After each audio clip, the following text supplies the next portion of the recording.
Hello and welcome to English Learning Podcast, where we improve your English while talking about real-life topics. I'm Emma.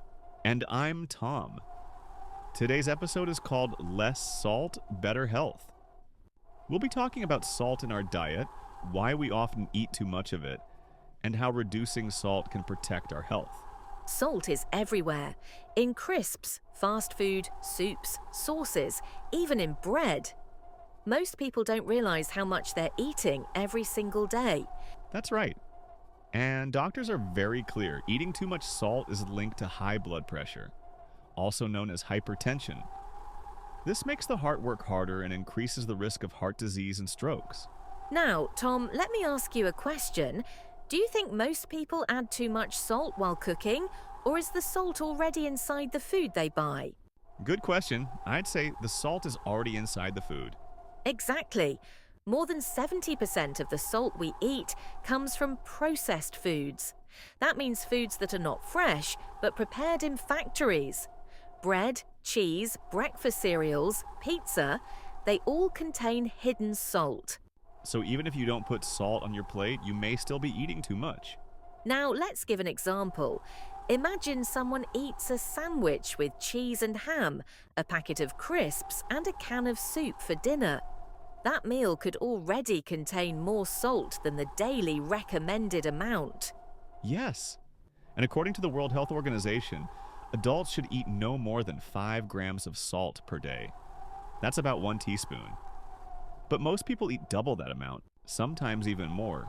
Wow, that's shocking. But let's think about solutions. How can we reduce salt in our diet? First, cook more meals at home. When you cook for yourself, you control how much salt you use.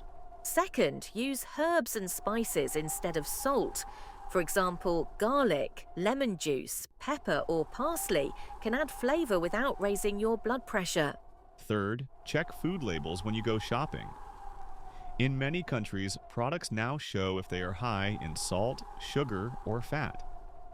Choosing low-salt options can really help. That's a good tip. And here's another one. Taste your food before adding extra salt. Many people add salt automatically without even trying the food first. So true. And let's not forget, reducing salt is not just about individuals. Governments and food companies also play a role. If food producers reduce the amount of salt in processed foods, millions of lives could be saved worldwide every year. Yes, less salt doesn't mean less taste. It means better health for everyone. Now, before we finish, let's review today's key words. High blood pressure, hypertension, when the blood pressure is too high.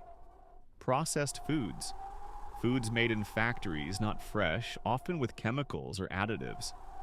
Hidden salt, salt inside food that you don't see or add yourself. And let's practice some sentences. Repeat after me. Eating too much salt is bad for your health. Processed foods often contain hidden salt. Using herbs and spices is a healthy way to add flavor. Great practice. Now, Emma, shall we answer today's quiz question? Yes. At the beginning, I asked, according to the World Health Organization, what is the maximum amount of salt adults should eat each day? Is it A, 10 grams, B, 5 grams, C, 2 grams?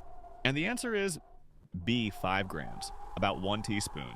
So remember, less salt, better health. That's all for today's podcast. Thanks for listening. And don't forget to subscribe and like this episode to support our work. Goodbye and stay healthy.